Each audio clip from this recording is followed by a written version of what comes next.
EduTech Guys present a conversation from our live coverage of FETC in Orlando, Florida on Wednesday, January 24th, 2018.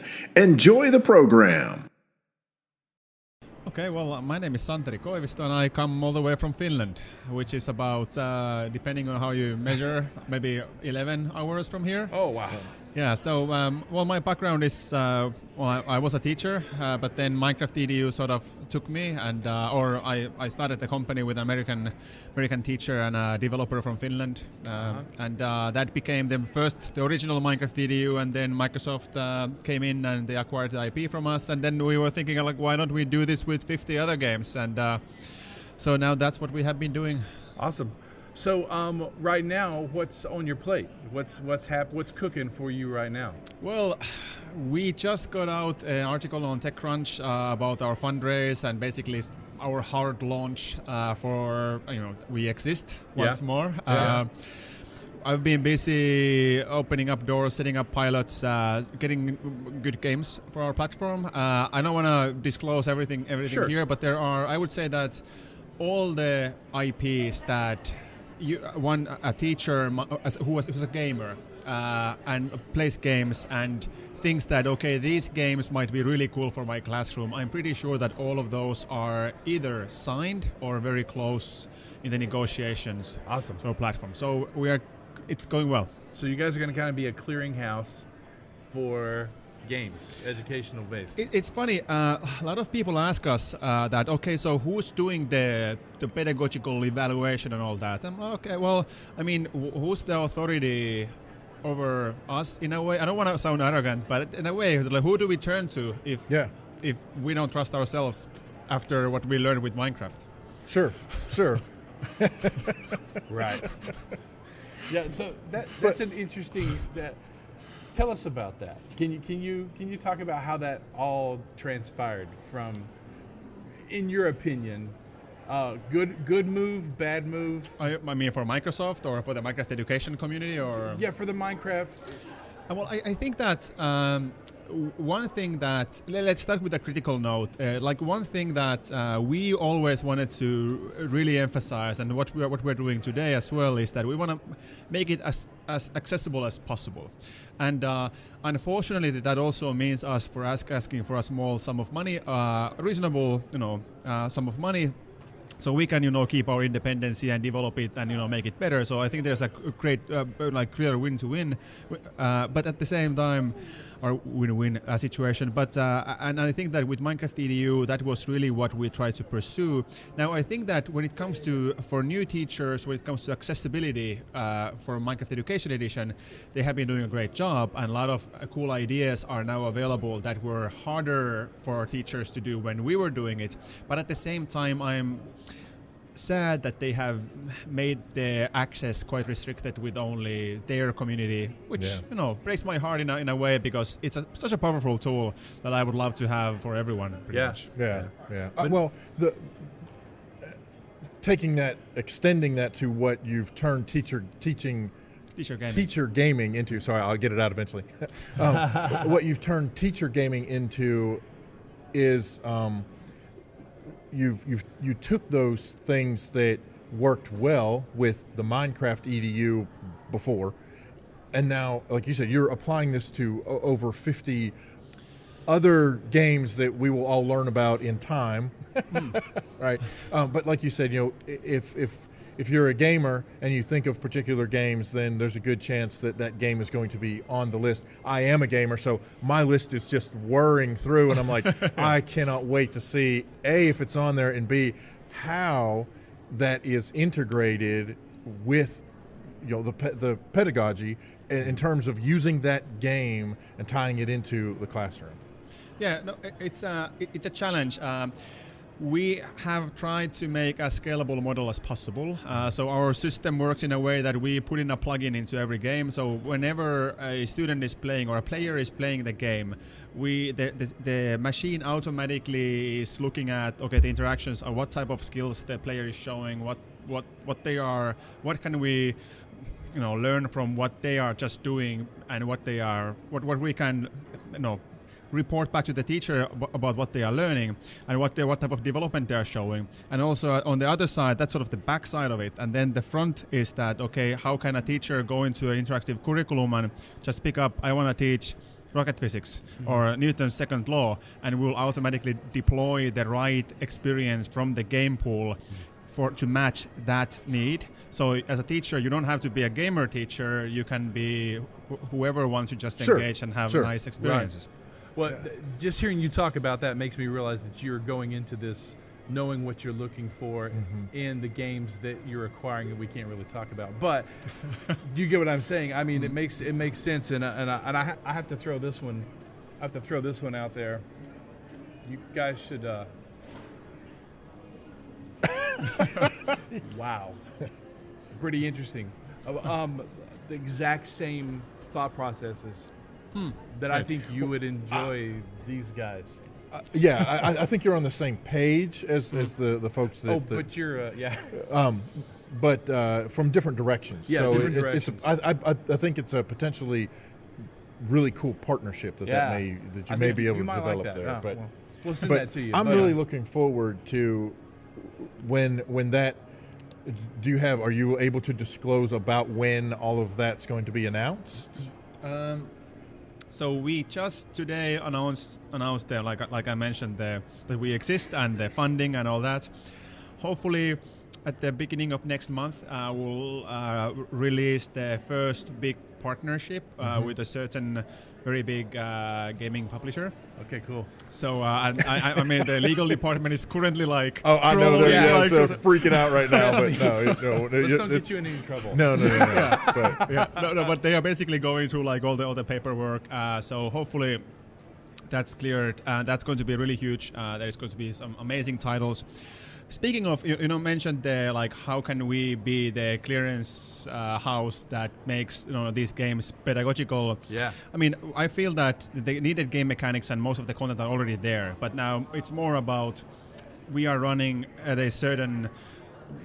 Our tempo in school is slightly different, so how can a game that might be 1,000 hours back home be fitted in a meaningful way to 45 minutes.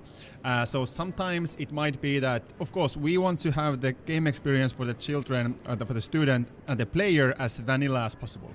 Yeah. So they wouldn't come to school and say like, this is some school Minecraft. I don't want to play this. This thing like school. It needs to be like, actually, this is more amazing. My friends are here. We are playing together. There's a game master, teacher there. This is amazing. So we want that to happen. Sometimes it's enough for us to basically open the game with some games because the games are just so well packaged already. But then sometimes it requires us to, for example, create a map inside the game that might be about a certain topic that is really filled with problems that the students need to solve. Right. Kind of like a side quest or something along in a way. Yeah. It uses the same mechanics but removes the need to, for example, build up to that stage in order to be able to encounter those problems. Yeah.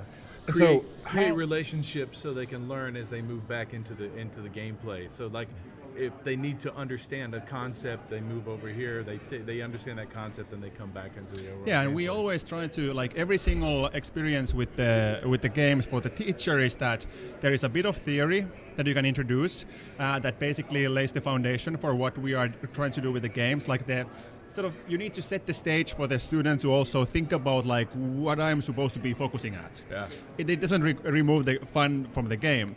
And then the students are working with the game together, solving problems, whatever.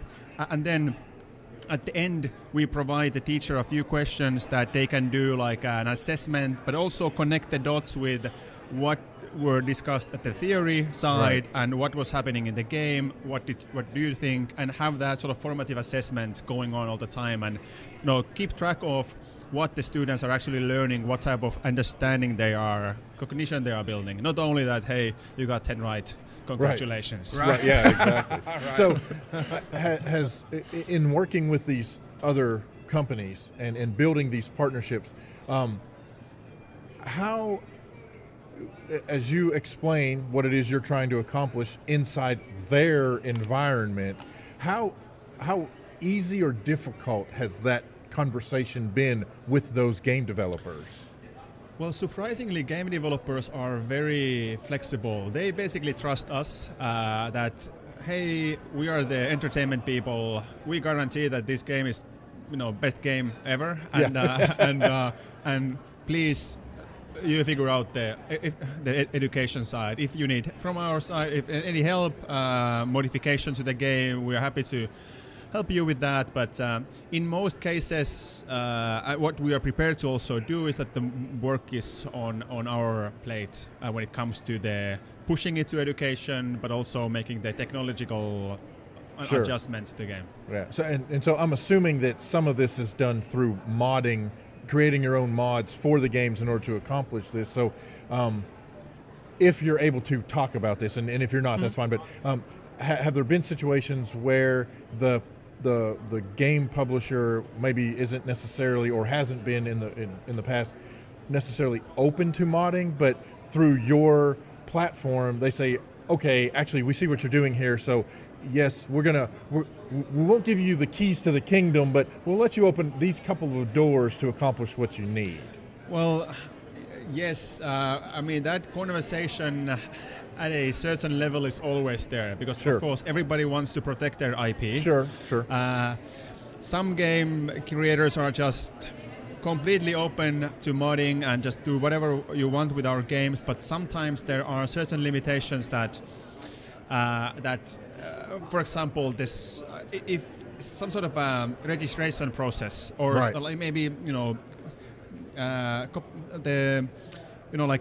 information like a security requires us to maybe do adjustments to the actual source code. That's typically much harder negotiation than just building a overlay or feature. Yes, I would imagine so. But I think if you look back to what was done with the original Minecraft and how Minecraft EDU got different features, how the conversation with the educators were constantly going on, I think that's something that has started already, but is going to happen with most of the games that are going to be popular on our system. Sure.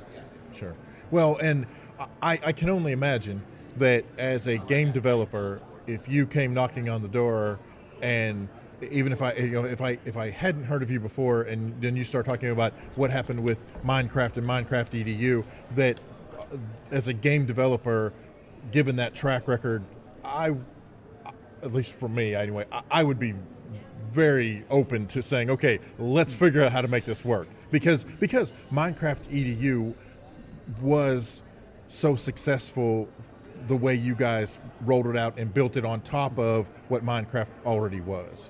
Yeah, thank you. I think the biggest value proposition that we have with the game developers is definitely more on the user acquisition side. Yeah. I mean, of course, we don't want to make schools feel that, okay, they are just channel for game developers to acquire users, because that's the win for the game developer. There are many things that will come for the school and for the educator, for the children, for us in the process. But now every game developer is struggling with, how can I find audience for my game, especially if it's a game about running your own government. Right. So where do you find? I mean, if it's a game that average App Store download gets maybe 10 seconds of gameplay, well, luckily it's not that little, but it's like, okay, this sucks. And but in the school, it might be 40 minutes that they get to play. Sure. And that's really the trigger for many games that require that bit of commitment, investment before you get excited about it. Yeah. And in that format, schools work very well. And also, I mean, most schools, and especially parents, like the fact that after the school, games are being played at school, kids are running their governments, running their space programs or whatever at home, rather than some other type of game content that they might be playing. Right. Yeah, absolutely. That's awesome. That is awesome. Oh my gosh. Well, this has been fantastic. Well, and we don't want to keep you. I know you got stuff to do. Are you here? How long are you here at FETC? The whole experience. Awesome, cool. Well, are you at a booth anywhere inside the exhibit area? Yeah, it's the game-based learning pavilion. Yeah. That area is crowded with different game companies or game-based learning companies. Yeah. So I encourage everybody who is interested in that stuff to come by. Drop by. Yeah, Awesome. absolutely. So for our listeners on the podcast, if they want to get in touch with you guys, what's the best way to do that? Well, most likely the easiest way is to go to teachergaming.com, and there is probably my face somewhere. And if you take my first name and combine that with our company name.com, you might be able to actually drop me a line. So. Cool. Awesome. There you go. Twitter account. You guys have a Twitter feed? Yes, there is a Teacher Gaming account. My own handle is this weird Finnish hybrid of multiple surnames called Alvisto, Aalvisto. So if you want to try that. You've been listening to a recorded conversation from EduTech Guys live coverage of FETC 2018. For more information about EduTech Guys, visit edutechguys.com. And thanks for listening.